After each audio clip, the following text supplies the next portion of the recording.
이 시간 은혜 받을 하나님의 말씀은 구약성경 시편 32편 1절로 11절 말씀까지입니다.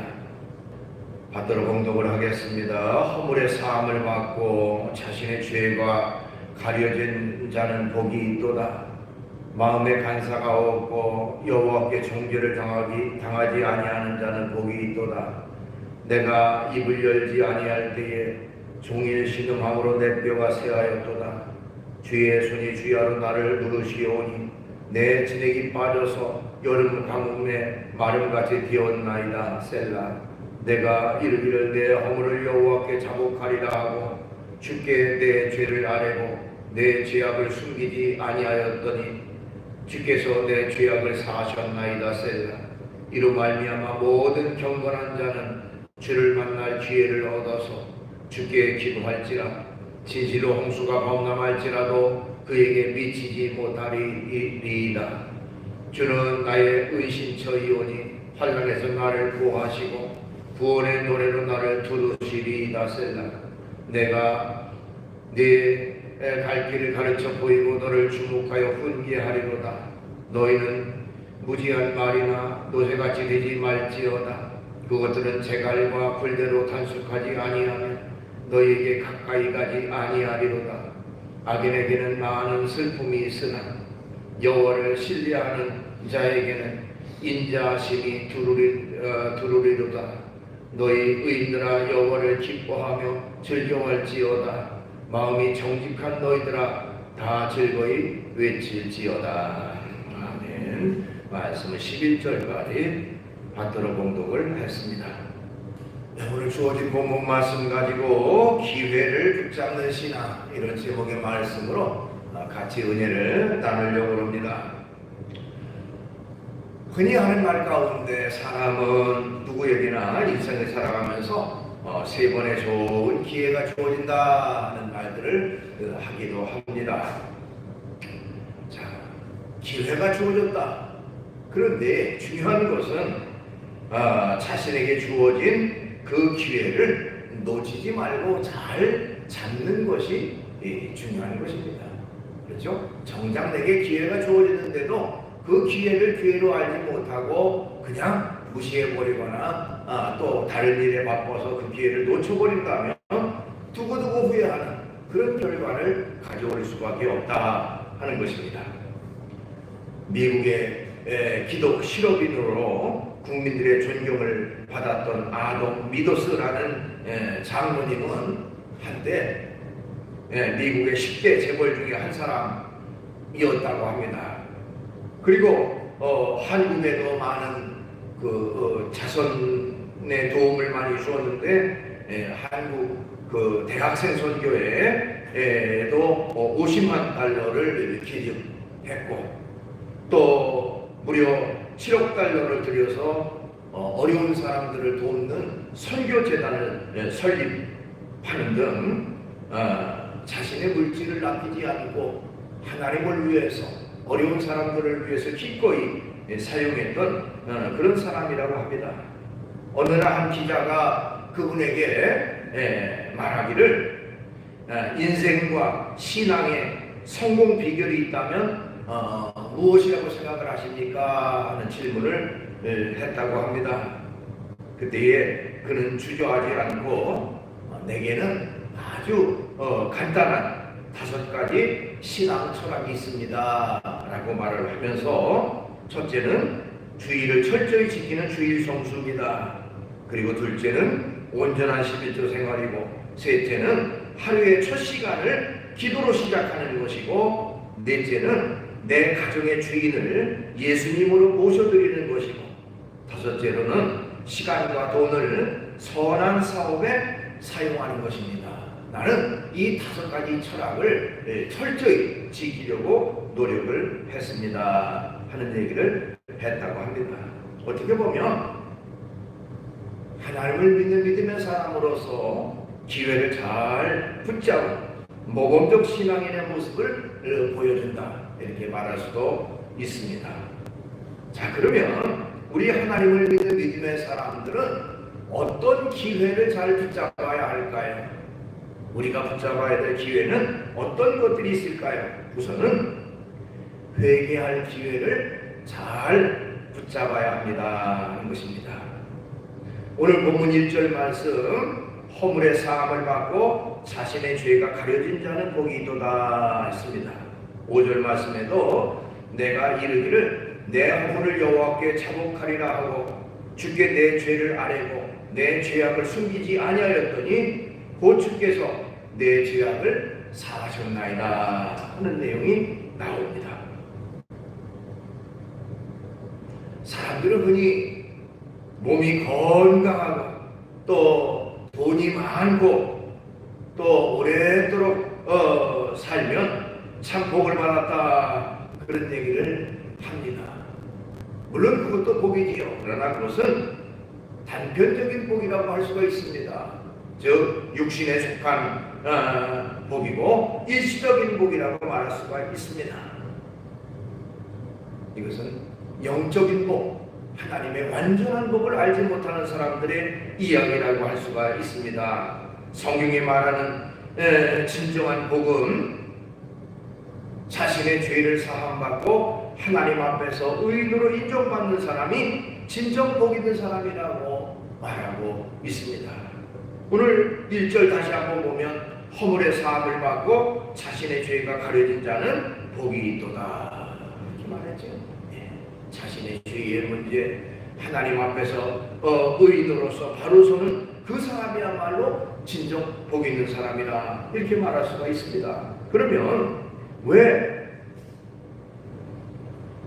하나님 앞에서 죄 사함을 받는 것이 복이라고 할 수가 있을까요? 그 몇 가지를 잠깐 말씀을 드리면요. 우선은 죄는 사람을 파멸로 몰고 가기 때문에 그렇습니다. 죄라고 하는 것은요, 하나님이 가장 싫어하는 것이 죄입니다. 뿐만 아니라 하나님은 반드시 죄인을 심판하신다고 성경은 말하고 있습니다. 그래서 성경에도 여러 곳에 하나님 앞에 범죄하는 사람은 그 영혼은 반드시 죽을 것이다 하는 말씀이 많이 기록되어 있어요. 에스겔 18장 4절 말씀에도 모든 영혼이 다 내게 속한지라 아버지의 영혼이 내게 속함같이 그의 아들의 영혼도 내게 속하였나니 범죄하는 그 영혼은 죽으리라 하는 말씀이 있습니다. 범죄하는 영혼은 결국 영원한 사망 가운데 빠질 수밖에 없다는 것입니다. 또한 우리가 잘 아는 대로 죄의 싹은 사망이라고도 했습니다. 로마서 6장 23절 죄의 싹은 사망이요 하나님의 은사는 그리스도 예수 우리 주 안에 있는 영생이니라 이렇게 말씀하고 있어요. 그리고 사람이 죄에 빠져서 죄 가운데 빠져서 죽을 뿐만 아니라 결국에는 하나님의 심판대 앞에 반드시 서게 될 날이 있다라고 하는 것을 성경은 말하고 있습니다. 히브리서 9장 27절 한번 죽는 것은 사람에게 정하신 것이요 그 후에는 심판이 있으리니. 그러니까 죄라고 하는 것은 결국 우리를 올가매서 우리에게 고통과 괴로움을 줄 뿐만 아니라 우리를 파멸의 길로 멸망의 길로 이끄는 것이 죄라고 할 수가 있습니다. 그래서 죄는 결국 하나님과 담을 쌓는 것이고 결국에는 하나님으로부터 멀어지는 또 하나님으로부터 떨어져 나가는 그런 결과를 우리에게 가져옵니다. 그렇기 때문에 결국 죄 가운데 있는 사람에게는 결국 기쁨과 평강이 주어질 수가 없습니다. 그래서 오늘 본문 3절 4절 내가 입을 열지 아니할 때에 종의 신음함으로 내 뼈가 쇠하였다가 주의 손이 주야로 나를 누르시오니 내 진액이 빠져서 여름 가뭄에 마름같이 되었나이다 하고 죄 가운데 빠진 사람의 그 고통과 괴로움을 이렇게 쭉 설명하고 있습니다. 자, 이처럼 죄라고 하는 것은 결과적으로 사람을 파멸로 몰고 가기 때문에 죄 사함을 받은 사람이야말로 가장 복 있는 사람이라고 할 수가 있습니다.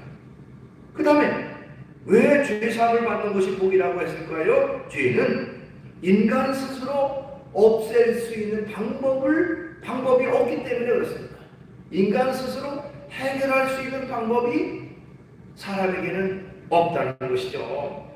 수많은 재물을 가지고 어떤 선행을 함으로 율법을 지킴으로 사람이 죄의 문제를 해결하려고 해도 해결할 수 없는 것이 죄의 문제라고 하는 것입니다.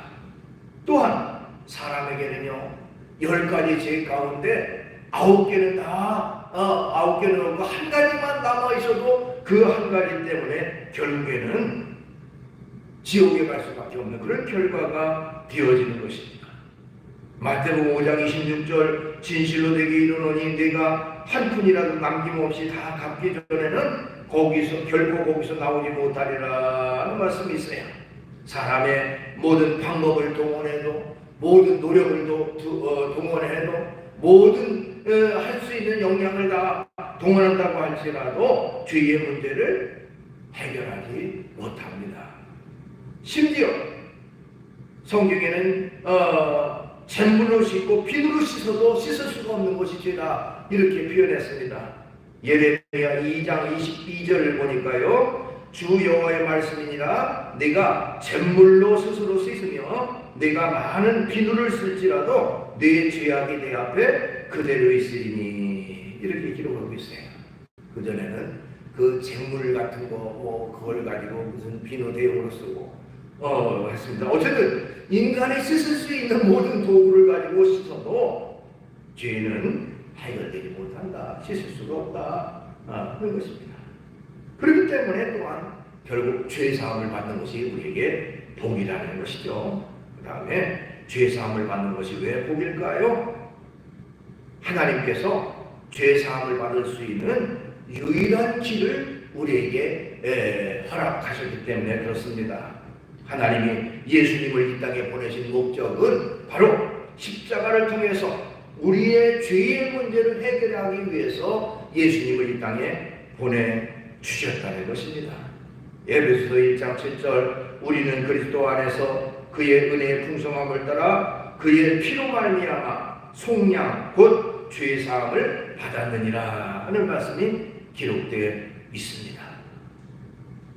그 때문에 예수님께서 이 땅에 오셔서 우리의 죄를 담당하심으로 말미암아 우리를 악한 마귀의 권세에서 죄의 권세에서 사망의 권세에서 구원하셨다고 하는 것입니다. 그래서 예수님은 내가 뭐 진리요 생명이 나로 말미암지 않고는 아버지께로 올 자가 없다고 말씀하셨고요. 다른 이로서는 구원받을 수 없나니 천하 인간의 구원받을 만한 다른 이름을 우리에게 주신 것이 없다고 말씀하고 있습니다. 즉 예수님을 통해서만이 우리의 죄의 문제가 해결되는 유일한 길을 하나님이 열어놓으셨다고 말씀하고 있습니다. 신약성경 누가복음 16장에 보면 거기 우리가 잘 아는 대로 예수님이 말씀하신 부자와 거지 나사로 비유가 나옵니다. 부자는 이 땅에 살면서 호의호식하고 그야말로 세상에 부족한 것 없이 흥청망청 산 그런 사람이었고요. 그러나 나사로는 가난하지만 겸손함으로 하나님을 섬기고 의지했던 그런 사람이었는데, 그러나 이 부자가 결국에는 이 땅에 사는 동안 그렇게 살다가 죽은 후에 결국에는 음부의 그 고통 속에서 거기 내용에 보면 아브라함에게 간청을 하는 내용이 있습니다. 내 집에 지금 5 형제가 있습니다. 그래서 내가 이 사실을 지금 그야말로 세상의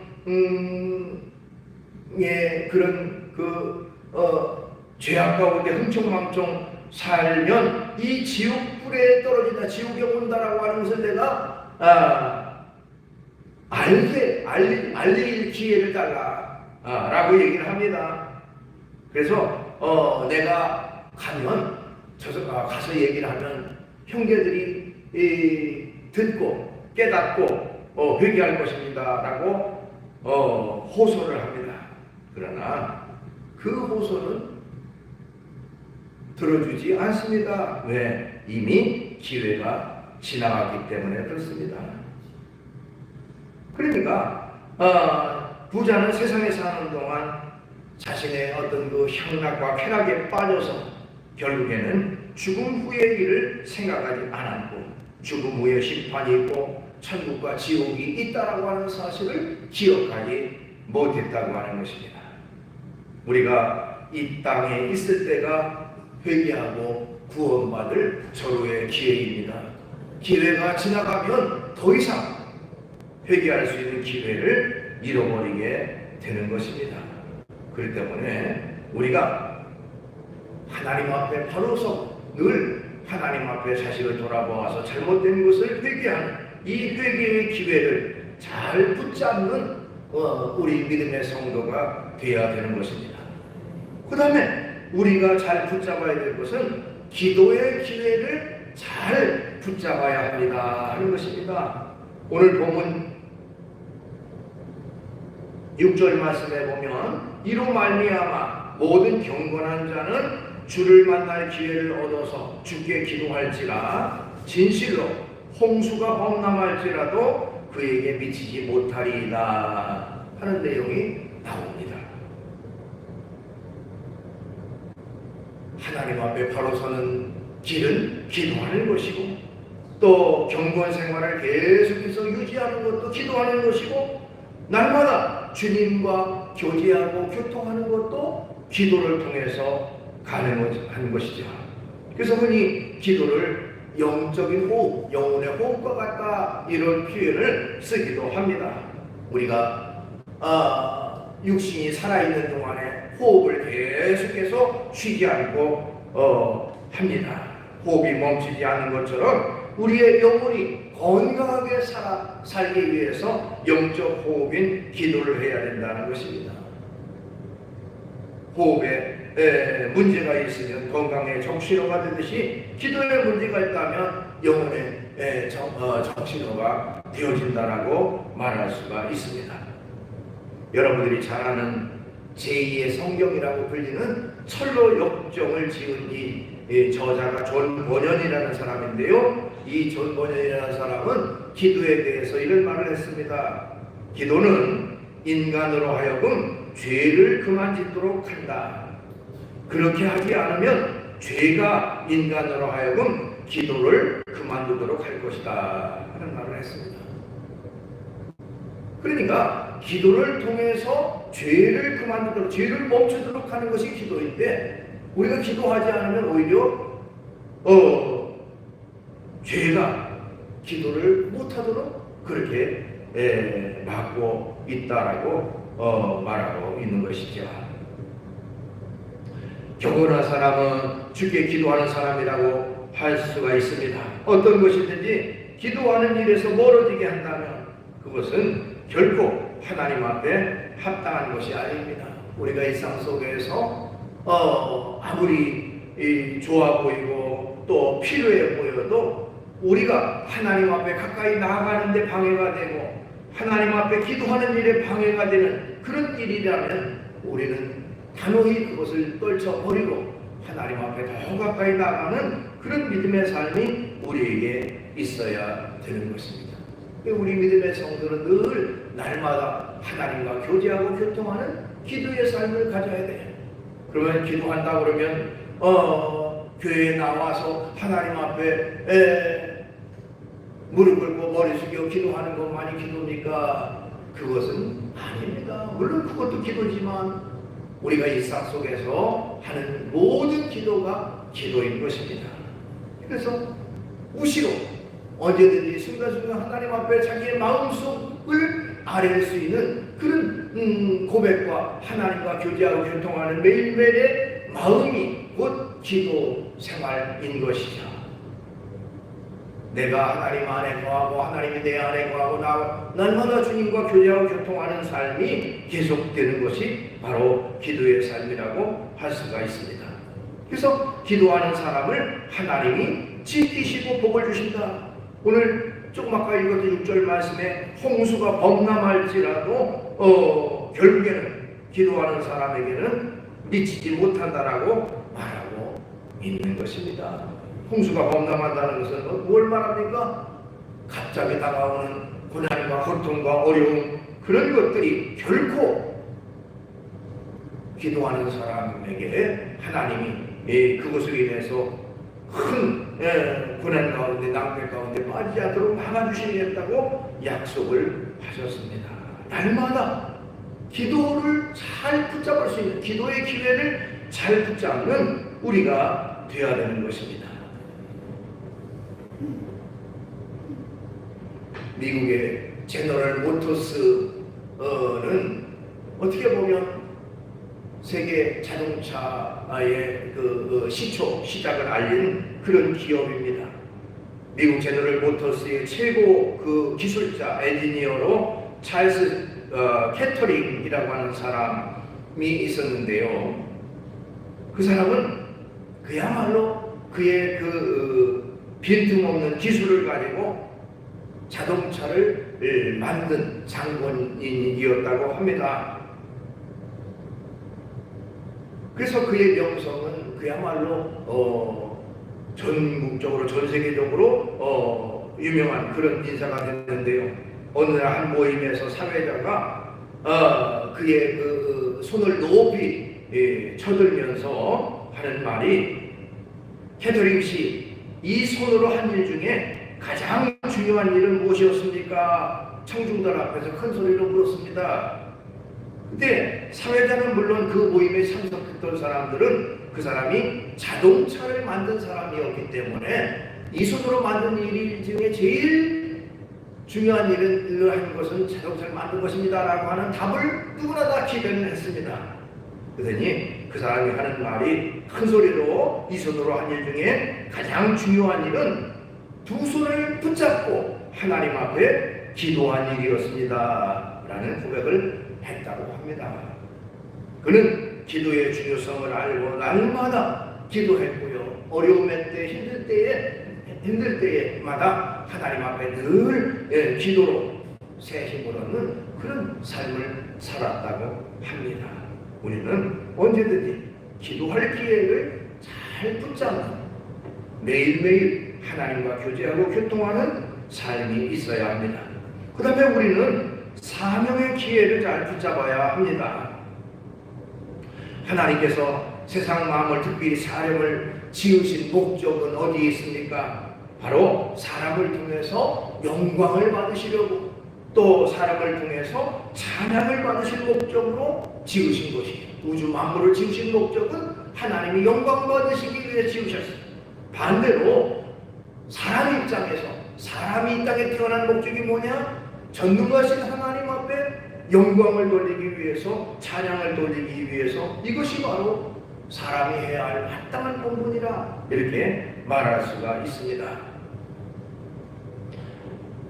시편 32편 오늘 본문 11절 말씀, 너희 의인들아 여호와를 기뻐하며 즐거워할지어다, 마음이 정직한 너희들아 다 즐거이 외칠지어다 하는 말씀이 기록되어 있습니다. 자, 우리는 언제나 하나님이 기뻐하면서 하나님에 대해 순종하고 주께서 주신 사명을 최선을 다해서 감당하며 살아가야 하는 것입니다. 우리 믿음의 성도들이 해야 할 사명은 어떤 것들이 있을까요? 예수님께서 하신 말씀에서 힌트를 얻는다면 우리는 이 땅에 살아가면서 우선은 하나님을 더욱더 사랑하며 살아가는 우리가 되어야 되겠습니다.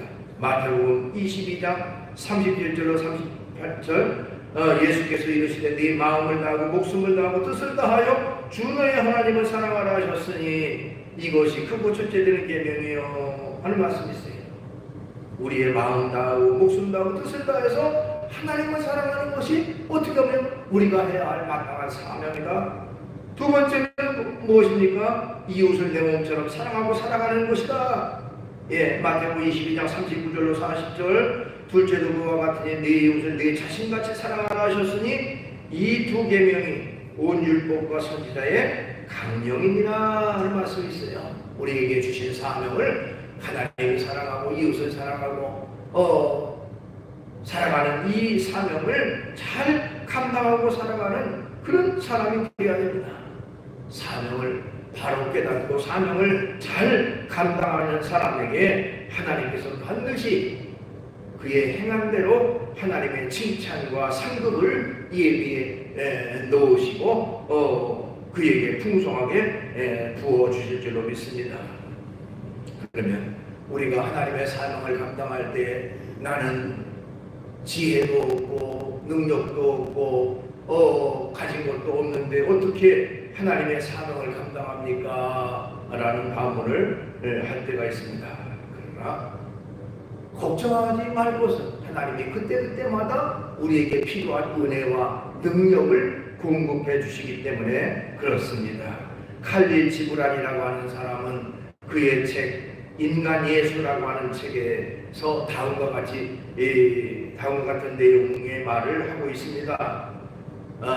예수님의 십자가를 대신 지고 갔던 사람을 우리가 기억하죠. 성경에서 구레네 시몬. 자, 구레네 시몬은 너는 가서 다시 십자가를 지라고 하면 어떻게 하겠는가? 라고 묻는 사람에게 대답하기를 나는 얼마든지 십자가를 다시 지겠다고 대답을 합니다. 이에 놀란 사람들이 어찌 치욕스럽고 고통스럽고 십자가를 또다시 질 수 있겠는가? 라고 물으니까 구레네 시몬이 대답하기를 처음 십자가를 질 때는 고통에 못 이겨 쓰러지려는 순간도 있었는데 그때마다 내가 더 힘을 낼 수 있었던 것은 뒤에 계신 예수님이 오른손으로 나의 어깨를 만져주셨는데 그런데 이상한 건 그의 손이 닿는 순간부터 십자가가 더 이상 무겁지도 않고 고통스럽지도 않게 느껴졌다. 그래서 나에게 다시 십자가를 질 기회가 주어진다면 나는 얼마든지 그 고통스러운 십자가를 지고 갈 수가 있다라고 말하는 그런 내용이 나옵니다. 구원받은 우리 믿음의 성도들은 주께서 주신 사명을 잘 감당하되 하나님께서 순간순간마다 힘을 주시고 능력을 주셔서 우리로 하여금 능히 그 사명을 감당하도록 붙잡고 계시다는 사실을 우리는 기억해야 됩니다.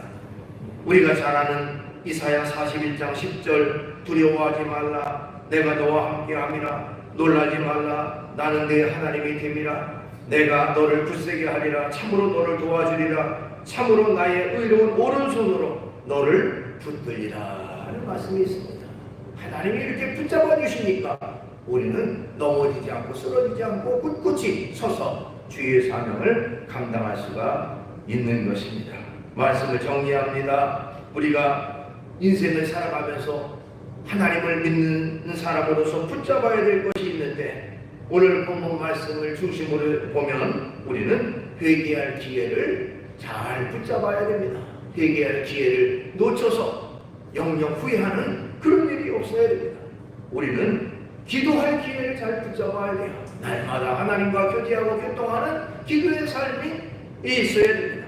또한 사명의 기회를 잘 붙잡아서 살아가는 우리가 되어야 되고 어렵고 힘들 때마다 또한 하나님은 우리로 하여금 능력과 힘을 공급해 주셔서 우리가 어려워하여금 사명을 잘 감당하도록 우리를 인도하신다는 사실을 기억하시고 날마다 주님 안에서 새 힘을 얻고 또 활력을 가지고 기쁨으로 주의 길 걸어가는 저와 여러분 되시기를 주의 이름으로 축원합니다. 기도하겠습니다. 걸어가신 주님을 찬양합니다. 오늘 시간도 저희들을 주의 전에 이끌어 주시고 귀한 예물의 영광 누리게 하심을 감사합니다. 주님, 우리가 하나님을 믿는 믿음의 사람으로서 우리에게 주어진 기회를 놓치지 않고 잘 붙들 수 있는 저희가 되게 주시옵소서. 하나님 앞에 회개하는 기회를 놓치지 않게 하시고 잘 붙잡게 하시고 기도의 기회를 잘 붙잡고 사명의 기회를 잘 붙잡아 날마다 앞으로